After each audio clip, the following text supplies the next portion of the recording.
नमस्कार, आप देख रहे हैं प्रेरणा संवाद। मैं हूं पल्लवी। आज के प्रमुख समाचारों पर एक नजर। कुटुंब प्रबोधन पर बोले डॉक्टर मोहन भागवत। कहा, कुटुंब स्वार्थों से नहीं संबंधों से बंधा है। राष्ट्रीय स्वयंसेवक संघ के सरसंघ चालक डॉक्टर मोहन भागवत ने गत दिनों कुटुंब प्रबोधन विषय पर संबोधित करते हुए कहा कि हमारा कुटुंब केवल आपस के स्वार्थों से नहीं बंधा है, संबंधों से बंधा है। आइए सुनते हैं कि उन्होंने इस विषय पर आगे क्या कुछ कहा।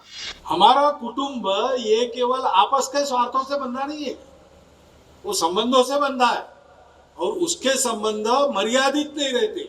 ये संबंधों का मंडल विस्तारित होते होते राष्ट्रभक्त परिवार बनता है, मानवता का पुजारी परिवार बनता है, संपूर्ण विश्व को अपना मानकर चलने वाला चलाने वाला परिवार बनता है। ये सारा विकास, इसको हम सामाजिकता का विकास कहते हैं। सामाजिकता का कहते हैं, समाज तक मर्यादित नहीं रहती। यह विश्व ही मेरा घर है, ऐसी जिसकी मति स्थिर हो जाती है।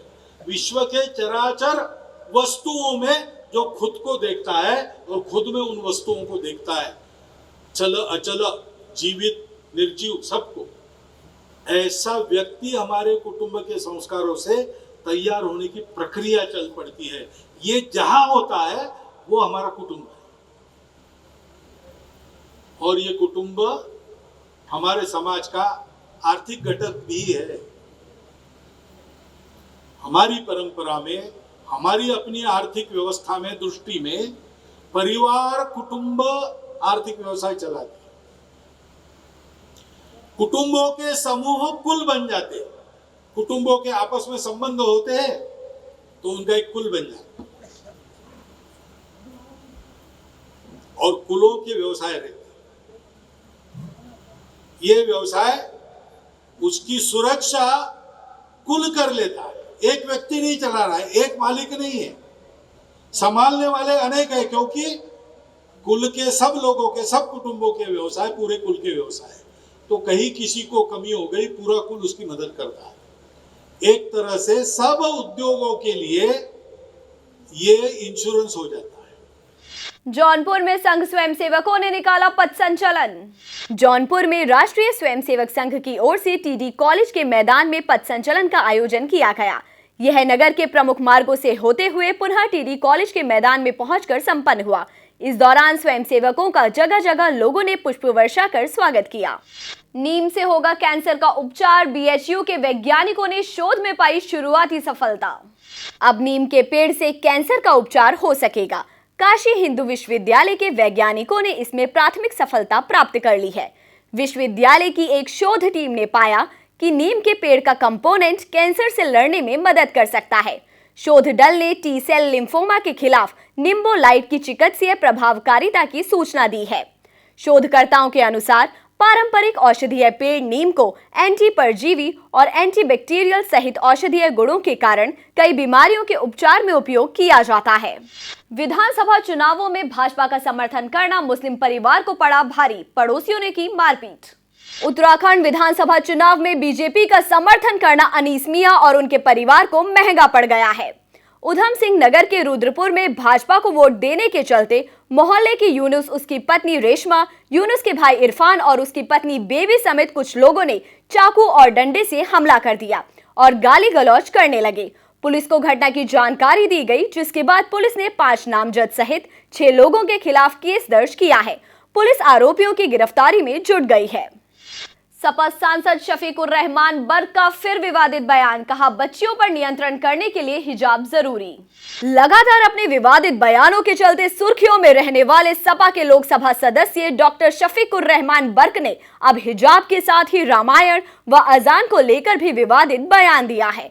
इसके अलावा कुशीनगर में भाजपा की जीत पर मिठाई बांटने वाले युवक की हत्या पर भी विवादित टिप्पणी की है। हिजाब को लेकर उन्होंने कहा कि लड़कियों के लिए यह जरूरी है। जब बेटियां बड़ी होती हैं तो उन्हें नियंत्रित करने के लिए हिजाब जरूरी है। उन्होंने कहा कि हमारी संस्कृति पर यूरोपियन संस्कृति भारी पड़ती जा रही है, जबकि इस्लाम में इतना खुलापन गलत है। बच्ची की तरफ से अगर जब पर्दे में होगी, हिजाब होगा, तो बहरहाल वो उसका जिस्म का हिस्सा ढका रहेगा, वरना खुले हुए हमें तो कितने लोग हैं उस पर बद नजर से देखेंगे, ये करेंगे, तो इससे हालात बिगड़ेंगे। योगी सरकार 100 दिनों में 25,000 बेरोजगारों को निजी क्षेत्र में दिलाएगी काम, लगेंगे 90 रोजगार मेले।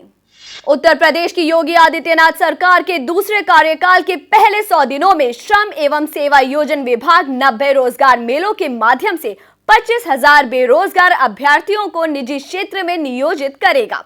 वहीं 600 करियर काउंसलिंग कार्यक्रमों के माध्यम से 50,000 प्रतिभागियों को काउंसलिंग की सुविधा उपलब्ध कराई जाएगी। श्रम एवं सेवा योजन विभाग आगामी 100 दिनों की अवधि में 4,000 कुशल कामगारों का सेवा मित्र पोर्टल पर पंजीकरण कराएगा और 1,350 नागरिकों को घरेलू सेवाएं उपलब्ध कराई जाएंगी। बंधुआ मजदूरों को चिन्हित करने के लिए ऑनलाइन ट्रैकिंग प्रणाली विकसित की जाएगी। अब एक नजर आज की प्रमुख सुर्खियों पर। बाराबंकी में गैंगस्टर मुख्तार अंसारी का इनामी गुर्गा मोहम्मद जाफरी उर्फ शाहिद गिरफ्तार, दूसरे की तलाश जारी। उत्तराखंड के दिव्यांग पूर्व सैनिकों को मिलेगी 5,001 रुपए प्रोत्साहन राशि, राज्यपाल लेफ्टिनेंट जनरल गुरमीत सिंह ने सचिव को दिए निर्देश।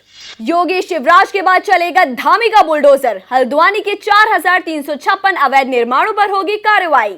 यूपी की योगी सरकार का बड़ा फैसला, अब बेटियां भी तलाक का वाद दाखिल करने पर होंगी पेंशन की हकदार।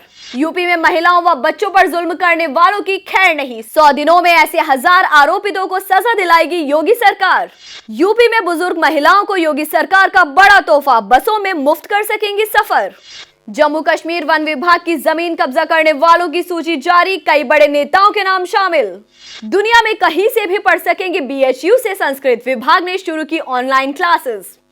आज के समाचारों में इतना ही, फिर लेकर आएंगे कुछ नए समाचार, तब तक के लिए नमस्कार।